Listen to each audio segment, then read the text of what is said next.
फिर मैं कहता हूं ये मीडिया के कुत्ते 24 घंटे हम पर भौंकते क्यों हैं? जब कुछ भी नहीं है, बैकवर्ड है, टूटी हुई बिखरी हुई कौम है, तो क्यों हम पर भौंकते हो बार बार? तुम्हें मैं बताता हूं, ये बार बार भौंक कर बताते तुम कुछ हो। अब्बा आप नहीं जाएंगे, आप घर में रहेंगे, मैं जाऊंगा। बाप कहते हैं नहीं बेटा तू घर संभाल, मैं जाता हूं, मेरी उम्र हो गई है, मैं जाऊंगा हुजूर के साथ। तकरार इतनी बढ़ गई कि उन्होंने कुरान अंदाजी की। चिट्ठी डालेंगे, जिसका नाम निकलेगा वो जाएगा। कुरान अंदाजी हुई 3 बार, 3 बार भी हुई तो बेटे का ही नाम निकला। बाप ने कहा मुझे नहीं चाहिए ये तेरी कुरान अंदाजी, मैं हुजूर के पास ले चलता, मैं हुजूर के पास जाऊंगा। अजब चीज है लज्जत आशनाई। हुजूर के साथ जाने का जज्बा कैसा था? अरे वो कुरान अंदाजी कर रहे हैं अपने आप को कुर्बान करने के लिए। कोई मिठाई की तकसीम नहीं हो रही थी कि जाकर के मिठाई एक लड्डू ले आएंगे। वो जंग के मैदान में जाने के लिए कुरान अंदाजी कर रहे हैं। बाप बेटे की तकरार। फिर आए बारगाह मुस्तफा में, दोनों ने दलीलें रखी। बाप ने कहा ये जवान है, घर संभालेगा, मुझे आपके साथ जाने की इजाजत दीजिए। बेटे ने कहा या रसूल अल्लाह, मैदान जंग जवानों से ज्यादा भरपूर होना चाहिए, ताकत का ज्यादा इस्तेमाल होता है। मेरे बाप को आप कहें घर पर देखें, यहाँ के हालात वो संभाले, मैं आपके साथ चलूंगा।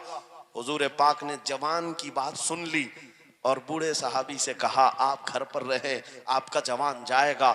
इतना जुमला कहना था, चीख निकली उनकी, भाड़े मारकर रोने लगे। कहा हाय अफसोस, इस बुढ़ापे पर तुफ है मुझे, इस बुढ़ापे ने मुझे नबी से दूर कर दिया।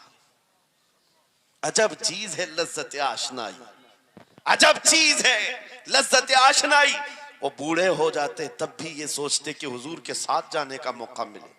एक खातून आई, मैं ये सब मिसालें रखता हूं। ऐ नौजवानों, फिर तुमसे पूछता हूं, क्या लज्जत आशनाई तुम्हें भी मिली है? हुजूर की बारगाह में अपने आप को फिदा करना या अपनी दुनिया को ठोकर मारने का जज्बा कभी आया है? एक खातून हुजूर के दरबार में आई। जब हुजूर सल्लल्लाहु तआला अलैहि वसल्लम किसी मैदान की तरफ जा रहे थे, वो भी जंग का हाल था, कई जंगें लड़ी गई। एक खातून आई 1.5 साल का बच्चा लेकर। कहा या रसूल अल्लाह, मदीने की सारी माएं अपने जवान लड़के भेज रही थी, मेरे घर में कोई नहीं था, एक 1.5 साल का बच्चा है, मैं इसको ले आई हूं, इसको कबूल कर ले। तवज्जो, माँ का कलेजा कैसा होता है, माँ की ममता। 1.5 साल के बच्चे को लेकर आई, कहा इसको कबूल कर ले। हुजूर ने पूछा इसका क्या करेंगे? वो खातून कहती है या रसूल अल्लाह, मेरे शोहर शहीद हो गए और मेरे पास सिवाय इस बेटे के कोई नहीं। हाँ मुझे अंदाजा है मेरा बेटा चल फिर नहीं सकता, तीर तलवार नहीं उठा सकता, ये जंग में जाने के काबिल नहीं, लेकिन मैं इस हिस्से से महरूम नहीं होना चाहती जो मदीने की हर माँ ले रही है। बस या रसूल अल्लाह, मेरे बेटे को आप किसी मुजाहिद के हाथ में दे दें, जब दुश्मनों की तरफ से तीर चले मेरा बच्चा ढाल के काम तो आ सकता है, मेरा बच्चा ढाल के काम तो आ सकता है। अजब चीज है लज्जत आशनाई, अजब चीज है लज्जत आशनाई। जिसे ये आशनाई की लज्जत मिली है उसने मुस्तफा करीम के कदमों में बच्चे भी वार दिए, सब लुटा दिया है। उनके लिए माल की कोई अहमियत नहीं थी। आपको पता है सिद्दीक अकबर रज़ी अल्लाह तआला अन्हु के घर एक बार रसूल करीम सल्लल्लाहु अलैहि वसल्लम तशरीफ लाए और वो उस वक्त इबादत में मसरूफ थे। अचानक हुजूर करीम अकरम सल्लल्लाहु तआला अलैहि वसल्लम घर जैसी आए, दरवाजा खुला, हुजूर सीधे एक कमरे की तरफ गए, वहां एक संदूक रखा था और उसमें कुछ माल था। हुजूर अकरम सल्लल्लाहु तआला अलैहि वसल्लम ने उस संदूक से माल को उठाया।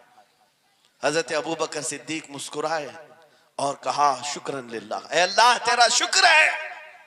हुजूर पाक ने उनके माल को जैसी उठाया, कहते हैं मैं अभी अल्लाह करीम की बारगाह में दुआ यही कर रहा था, ऐ मौला बस तू इतना करम कर दे, तेरा रसूल मेरा पूरा माल अपना समझा करे, अपना समझ ले।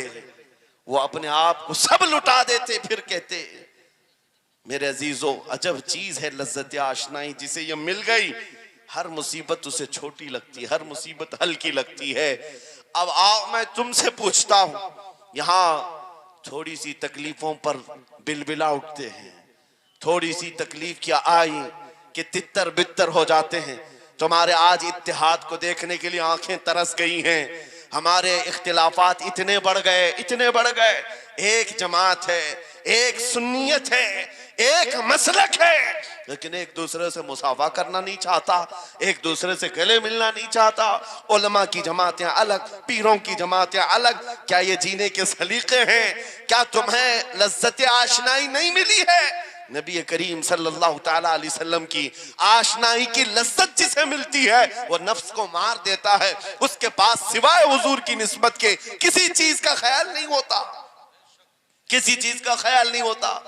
सहाबा इकराम की बात मैं आपको बताऊं, आज दुनिया में इस तरह हमारी तरफ जो नजरें उठी हैं उसकी वजह यह है कि हमें तोड़ दिया गया है।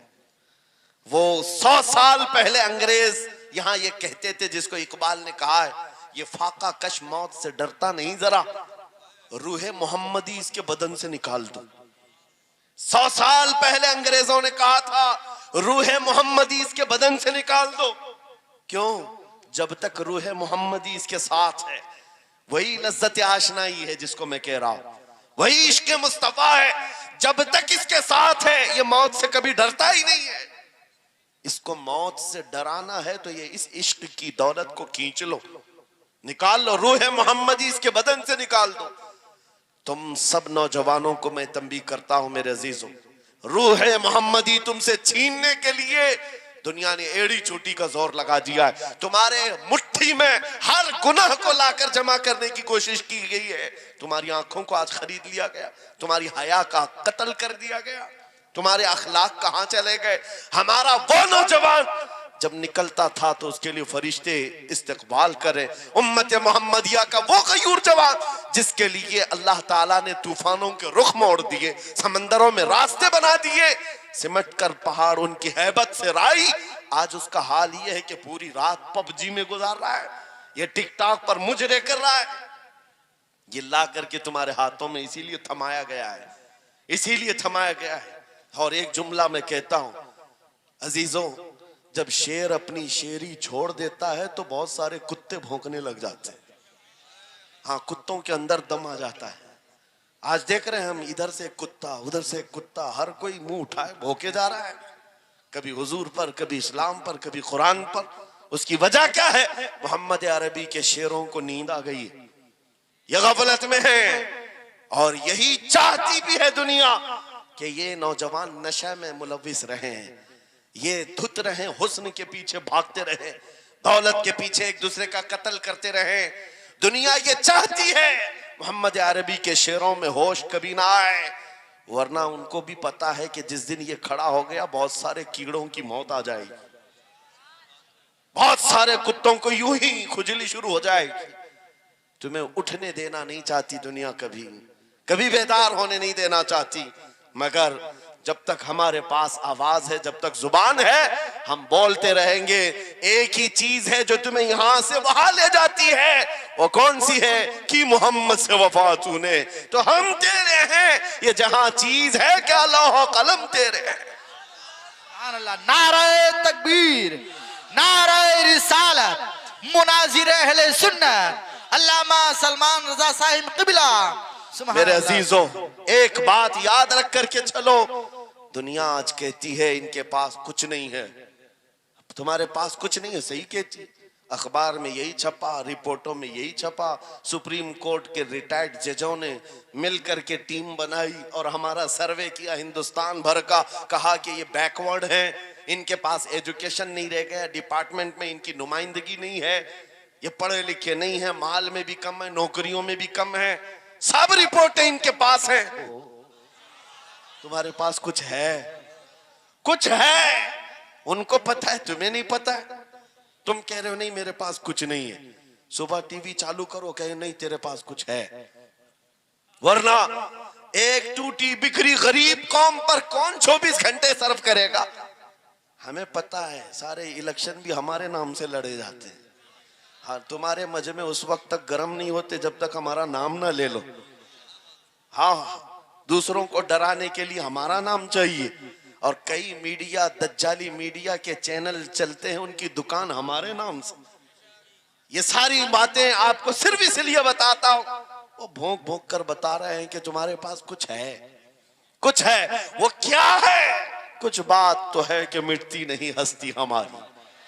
इकबाल ने कहा था कुछ बात तो है कि मिटती नहीं हस्ती हमारी।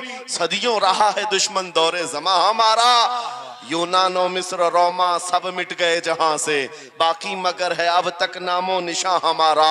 तौहीद की अमानत सीनों में है हमारे, आसान नहीं मिटाना नामो निशा हमारा। बेशक बेशक बेशक, बहुत खूब। ये चीज आपको मैं बताना चाहता हूं, कुछ तो है। वो कुछ है क्या? वही लज्जत आशनाई है, वही इश्क मुस्तफा की दौलत है जो तुम्हारे सीनों में आज धड़कती है। आज उनका नाम लेते ही तुम्हारे चेहरे खिल जाते हैं। उस नबी पाक का नाम आते ही हम इख्तिलाफात भूल जाते हैं और खड़े हो जाते हैं। मैंने बारहा एक बात कही है। एक साहब ने मुझे टॉन्ट मारकर कहा था कि तुम्हारी कौम 500-500 के लिए पार्टियां बदल देती है, इधर जाती उधर जाती है, कभी 100 रुपये इस नेता से ले लिया, कभी 500 उस नेता से ले लिया, इधर उधर जाती रहती है। मैंने उनसे कहा था असल बात यह है इनके सामने सब बराबर के चेहरे हैं, इसलिए इधर से भी लेते हैं उधर से भी लेते हैं, सब जगह से ले लेते हैं। अगर आपको देखना है 10 करोड़ लेकर के आओ, हमारे किसी जवान को बुलाओ और सामने नेताओं को मत रखना। एक तरफ तुम्हारे पैसे और एक तरफ गुंबद खजरा को दिखाना और फिर पूछना ये लेता है या वो लेता है। आज एक गरीब जवान के बारे में भी मेरा यकीन ये है तेरे 10 करोड़ की दौलत को ठोकर मारेगा और फिर कहेगा अपना सब कुछ गुंबद खजरा कल भी था और मेरे नबी से मेरा रिश्ता कल भी था और आज भी है, आज भी है। या रसूल अल्लाह जिंदाबाद जिंदाबाद।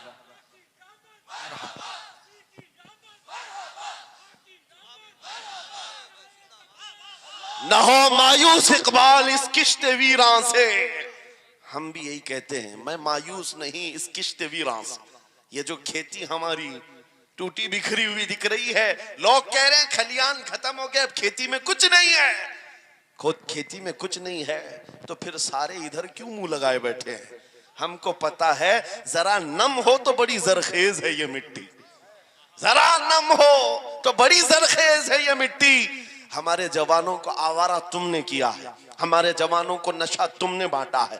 इनको सब पता है हमारे मोहल्लों में नशा आता कहां से है, देता कौन है, खाता कौन है, खिलाता कौन है, पिलाता कौन है, सब पता है। लेकिन तुमने बाज़ाब्ता प्लानिंग के साथ इनको नशा और चीजें खिलाई।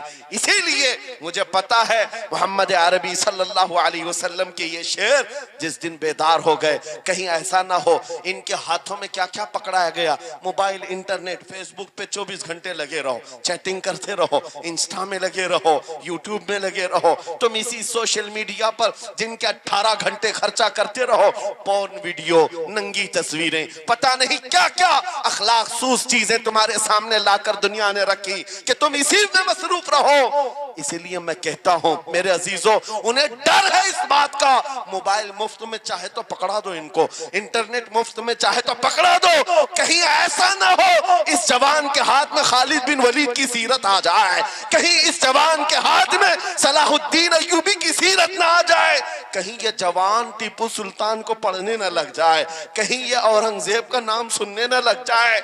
इसीलिए मार मार करके उस तरफ से चेहरा मोड़ दिया गया है।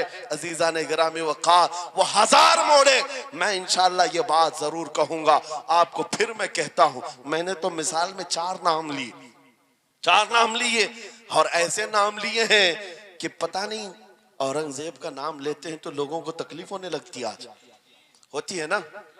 मुझे समझ में नहीं आता औरंगजेब कैसे मारा था, इतने साल तक दर्द कर रहा है। क्या बात, क्या किया था तुमने, अभी तक दर्द जा नहीं रहा है, हमें पता नहीं। हालांकि हम आदिल और मुंसिफ और एक गयूर बादशाह के हैसियत से मानते हैं, बल्कि वो परहेजगार मुत्तकी थे। मैं आपको इसलिए बता रहा हूं नौजवानों कि कहां तुम चूहों की सीरत पढ़ने लग गए, तुम्हें नबी पाक के शेरों की सीरत पढ़नी चाहिए। सुभान अल्लाह। जब आदमी बुज़दिलों के पीछे भागता है तो बुज़दिल होता है। तुम जो है स्टंट करने वाले बॉलीवुड और हॉलीवुड के पीछे मत भागो, उनकी रियल लाइफ कुछ नहीं है। वो पर्दे में जो दिखता है हकीकत में होता नहीं। हाँ, स्टंट करना और है। रसूलुल्लाह सल्लल्लाहु अलैहि वसल्लम के एक सहाबी खालिद बिन वलीद की मिसाल लाकर दिखा दो। 125 जंगों में शिरकत किया, एक जंग में भी शिकस्त नहीं हुई। बेशक। एक हाथ में तलवार जो उठाते थे उसका वजन 35 किलो का था। दूसरे हाथ में जो ढाल पकड़ते थे उसका वजन 40 किलो का था। हाँ, ये जवान हुआ करते हैं, स्टंटमैन नहीं है। वो कौन सी दौलत थी उनके पास, कौन सी ताकत थी जिसे लेकर के वो मैदानों में बेखुद उतर जाते थे। दो आलम से करती है बेगाना दिल को, अजब चीज है लज्जत आशनाई। वाह वाह वाह, बहुत खूब। अजब चीज है लज्जत आशनाई। अजीजा ने गिरामी वकार, वो चीज एक बार तुम्हारे सीनों में आ जाए। मैं आज पूछता हूं, दिल पर हाथ रख करके बताओ, इतने दिनों से जवान हो गए, बड़े हो गए, समझ आ गई, अकल आ गई, क्या कभी कोई रात ऐसी आई है तुम्हारे दिल में तड़प पैदा हो गई हो, बार बार हवक उठती हो? दुनिया की रंगीनियां बहुत देख लिया, मौला एक बार तेरे नबी का चेहरा दिखा दे, मुझे आमिना के लाल को देखना है, उस हुस्न जहां आरा का दीदार करना है। कभी तमन्ना हुई? क्यों नहीं हुई? क्यों नहीं किया? कौन सी नामुमकिन बात थी? कौन सी नामुमकिन बात थी? आता है फकीरों पे उन्हें प्यार कुछ ऐसा, खुद भीख दें और खुद कहें मंगते का भला। मांगा होता तो जरूर मिलता, और इन आंखों में एक बार वो लज्जत आशनाई आ जाती तो फिर फख्र से तुम भी हर जगह घूमते और फिर ये कहते, फिर के गली गली तबाह ठोकरें सबकी खाई क्यों, दिल को जो अक्ल दे खुदा तेरी गली से जाए क्यों। जिनको लज्जत आशनाई मिल गई थी वो कहते थे ये, जिनको लज्जत आशनाई मिली है उनके जुमले ये थे, उस गली का गदा हूं मैं जिसमें मांगते ताजदार फिरते हैं, वो सुए लालाजार फिरते हैं, तेरे दिन ए बहार फिरते हैं। हुजूर पाक सल्लल्लाहु ताला अलैहि वसल्लम की आशनाई की लज्जत जिसे मिली वो फिर ये कहता है, मैं गदा हूं अपने करीम का, मेरा दीन पा रहे ना नहीं, और मांगना भी हो इधर उधर नहीं मांगता। आज बीजेपी की हुकूमत चल रही, यहाँ से कुछ ले ले, कल कांग्रेस आ जाएगी वहां से कुछ ले ले। गुलाम रसूल बीजेपी कांग्रेस के बीच में नहीं घूमता फिरता, उसका मसलक ये होता है, उसका मसलक सिर्फ ये होता है, करके तुम्हारे गुनाह मांगे तुम्हारी पना, तुम कहो दामन में आ तुम पे करोड़ों दुरूद। या रसूल अल्लाह आंख अता कीजिए उसमें जिया दीजिए, जलवा करीब आ गया तुम पे करोड़ों दुरूद। दर्द हो तो भी ये कहे, शाफी हो नाफी हो तुम, वाफी हो काफी हो तुम, दर्द को कर दो दवा तुम पे करोड़ों दुरूद। ये बात वो बंदा कहता है जिसे लज्जत आशनाई मिली है, नबी पाक सल्लल्लाहु ताला अलैहि वसल्लम की मोहब्बत में फनाओ। मैं एक बात बताता हूं, हजरत जुनैद बगदादी रदी अल्लाह ताला अन्हु के दौर में एक बड़ा मसला पेश आया था। एक आर्टिस्ट आया था, एक मुसव्विर जो तस्वीरें निकालता था। यहां पर मुझे अभी हजरत ने भी फरमाया, रुक करके एक बात कह देता हूं कि ये इतने सारे जो घोड़े लगा करके बैठे हैं, सारे लोग मोबाइल और कैमरे बिला जरूरत के, और आज के दौर की एक बड़ी बला है। हम थक चुके हैं, हम मुसाफा कोई करना नहीं चाहता, सबसे पहले फोटो चाहिए। उलमा का अदब चला गया, रूहानियत चली गई, हर कोई मजलिसों के आदाब भूलने लग गया। इस एक मोबाइल, वो अंधेरा ही भला था कि कदम राह पे थे, रोशनी लाई है मंजिल से बहुत दूर हमें। ये हालात बहुत ही सख्त तरीन होते चले जा रहे हैं। बच्चों, इन तमाम चीजों से मेरे अजीजों, बिला जरूरत, बगैर किसी जरूरत के ये इस कदर इसमें ज्यादा पड़ जाना तुम्हारे लिए नुकसानदेह है। मैं कह रहा था, बगदाद में एक मुसव्विर जो उस कमाल ये रखता था कि उसको जैसे ऑर्डर दिया जाए वैसी तस्वीर निकालता, यानी कोई सामने बैठ करके बताए मेरा महबूब ऐसा था वैसा था, वो उसकी सुन करके तस्वीर निकालता। सिर्फ उसको हुलिया बताओ तस्वीर निकालता, उसका कमाल था। एक लोग अपने अपने महबूबों की महबूबाओं की तस्वीरें निकालते। और जब उसके घर के पास भीड़ लगी थी, उसी भीड़ में जुनेद बगदादी भी तशरीफ ला। सैयदुत ताइफा हैं, वलियों के सरदार हैं अपने जमाने। जब आपका नंबर आया, मुसव्विर ने देखा तो हक्का बक्का रह गया। कहा आप यहाँ मेरे घर? कहा मैंने सुना है तू सुन करके महबूबाओं की महबूबों की तस्वीरें खींचता है, मैं भी तस्वीर बनवाने आया मेरे महबूब और मेरे माशूक की। कहा कि आप बता दें, होलिया बता दें, मैं तस्वीर बना दूंगा। आपने कहा मेरे महबूब का होलिया सुनो, आंखें इस तरह की थी, पेशानी इस तरह की, भवें इस तरह की। अपने नबी पाक सल्लल्लाहु ताला अलैहि वसल्लम का होलिया बताने लग गए। जुनेद बगदादी ने कहा होगा मुख चंद बदर शाशानी है, माथे चमके लठ नूरानी है, काली जुल्फ आंख मस्तानी है, मखमूर अखेहिन मदभरियां। ये हुजूर पाक सल्लल्लाहु अलैहि वसल्लम का नक्शा खींच रहे थे। मुसव्विर ने कहा रुको रुको, ये तस्वीर मेरे पास पहले से रखी है। कहा कि तुम्हारे पास पहले से लोग ऑर्डर देते हैं फिर बनवाते हैं। कहा दर हकीकत आप जिससे मोहब्बत करते मैं भी उससे मोहब्बत करता हूं, लाओ तस्वीर। वो मुसव्विर अंदर गया और पूरा कुरान लाकर जुनेद बगदादी के पास रखा। सुभान अल्लाह, सुभान अल्लाह। कहा क्या हमारे महबूब की इससे बेहतर तस्वीर हो सकती है? जब नबी पाक का चेहरा देखना हो पढ़ो वद्दुहा वल्लैलि इज़ा सजा। जब नबी पाक की जुल्फें पढ़ना हो देखो रब ताला ने फरमाया वल्लैलि इज़ा यग़शा। हाथों के बारे में फरमाया वमा रमैत इज़ रमैत वलाकिन्नल्लाह रमा। कदमों के बारे में फरमाया ला उक़सिमु बिहाज़ल बलद। आंखों के बारे में फरमाया मा ज़ाग़ल बसर वमा तग़ा। सीने पाक के बारे में फरमाया अलम नशरह लका सदरक। उनके अताओं के बारे में फरमाया इन्ना आतैना कल कौसर। वाह, बेशक, उस वक्त मेरे अजीजों हजरत जुनेद बगदादी ने कुरान उठाया। आपसे मैं एक बात ये कह रहा हूं, जिसके दिल में हुजूर की मोहब्बत है वो हर जगह अपने नबी के अपने महबूब के जलवे ही देखता। बेशक, बेशक। अजब चीज है लज्जत आशनाई। और गुमराहियत के साथ जब कुरान भी पढ़ता है तो उसे उसमें से बीमारियां निकलने लगती, उसमें से वो बुराइयां निकालने की कोशिश।